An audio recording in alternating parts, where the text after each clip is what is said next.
This is a paradise island in the Maldives. It's surrounded by white sand beaches, crystal clear waters, and vibrant coral reefs just waiting to be explored. The only problem is there isn't any wildlife to explore because humans have destroyed everything. These islands were once home to hundreds of species of fish, 6 species of sea turtles, and even whale sharks would visit to feed. But now there are only jellyfish left. This is what the island looked like just a few decades ago. And this is what it looks like today. Paradise Island is not an isolated case. In fact, it is happening everywhere. But why? How exactly are we destroying nature, and what can we do to stop it? This is our show, and today we are going to look at some of the ways that tourism is killing nature. Tourism is often considered good for the local economy. For example, when someone travels to Thailand, they will likely spend money on accommodation, food, souvenirs, and experiences. So everyone wins. The tourist gets an amazing experience and the locals get some much-needed cash. However, the nature around them may not agree. Studies found that tourism can have serious negative effects on the environment, from the loss of habitat to increased pollution levels. These consequences can have lasting impacts on local plants and animals. When people build hotels, restaurants, and other infrastructure to support tourism, they destroy habitats in the process. For example, one study found that the expansion of the tourism industry in the Caribbean has led to widespread mangrove forest destruction.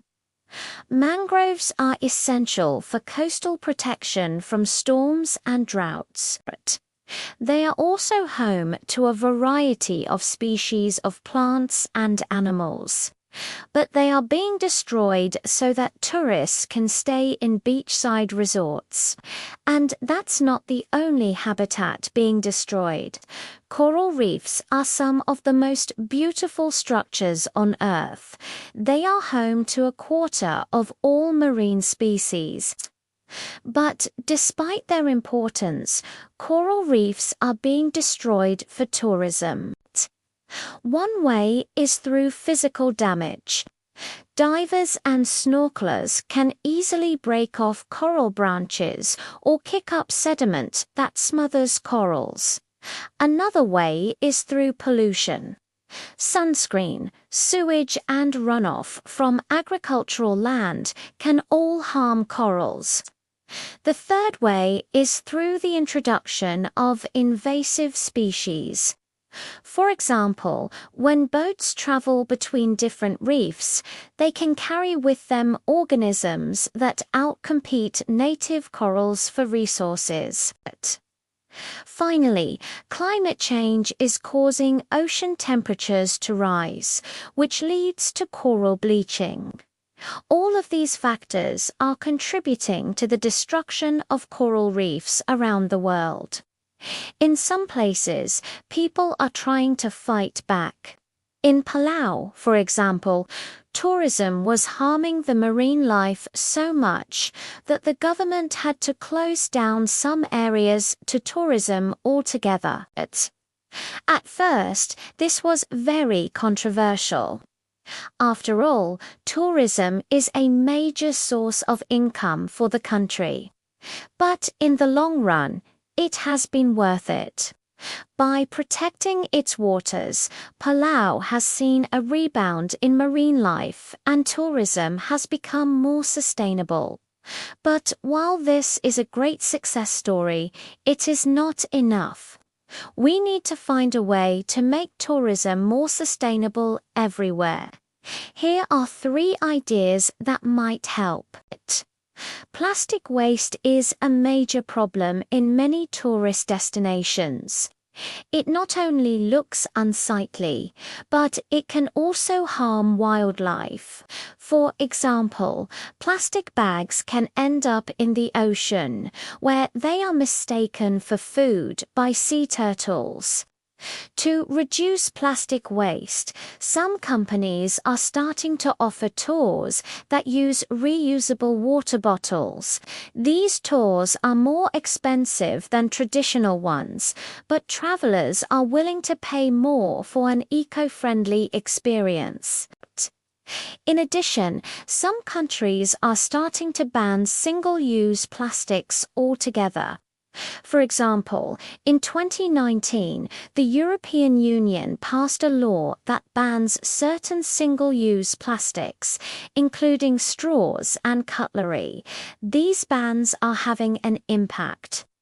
In July 2021, the UN Environment Programme found that plastic pollution in Bali had decreased by 70% after the Indonesian island banned single-use plastics in 2019. Of course, this is not enough. We need to reduce plastic waste all over the world, but it is a start. Another problem is light pollution. When cities grow and develop, they often install more and more lights. This makes it easier for people to move around at night, but it also means that there is more light in the sky. Light pollution like this can make it difficult for nocturnal animals to see stars, which they use for navigation. In addition, light pollution can disrupt the sleep cycles of many animals. To reduce light pollution, some countries are starting to require that new buildings use dark sky-friendly lighting. This type of lighting is designed to minimize the amount of light that is emitted into the sky. In addition, some cities are starting to turn off unnecessary lights at night. For example, in 2015, Madrid began turning off the lights on billboards and advertising signs at night. These measures are helping to reduce light pollution, but more needs to be done. Noise pollution is another major problem in many tourist destinations. For example, one study found that noise from planes, cars, and boats can stress out dolphins, leading to changes in their behavior. There are a few ways to reduce noise pollution. One is to create designated quiet zones.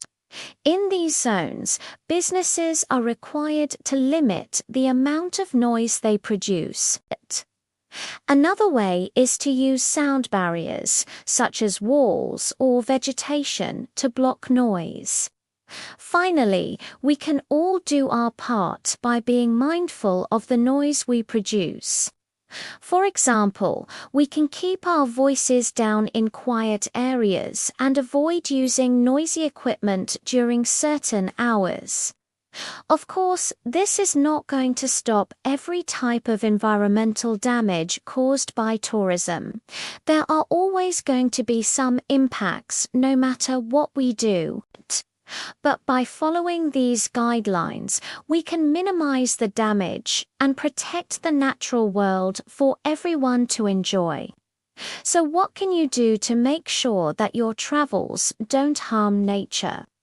Well, for starters, you could support businesses that are committed to sustainability. When you do this, you know that your money is going towards protecting the environment. You should also try to offset your carbon footprint when you travel. There are a number of ways to do this, such as by planting trees or supporting renewable energy projects. You could also choose eco-friendly transportation options whenever possible. This includes walking, biking, taking public transportation, or even carpooling. Finally, you can educate yourself about the environmental impacts of tourism and share what you learn with others. By following these tips, you can help make sure that your travels don't harm nature. Now, it's time to hear from you. What are your thoughts on how tourism is killing nature? Do you think that it is still worth it, or should we cut it back? Let us know in the comments below. Also, if you liked this video, please make sure to leave a like and subscribe for more content. Thank you for watching. See you next time.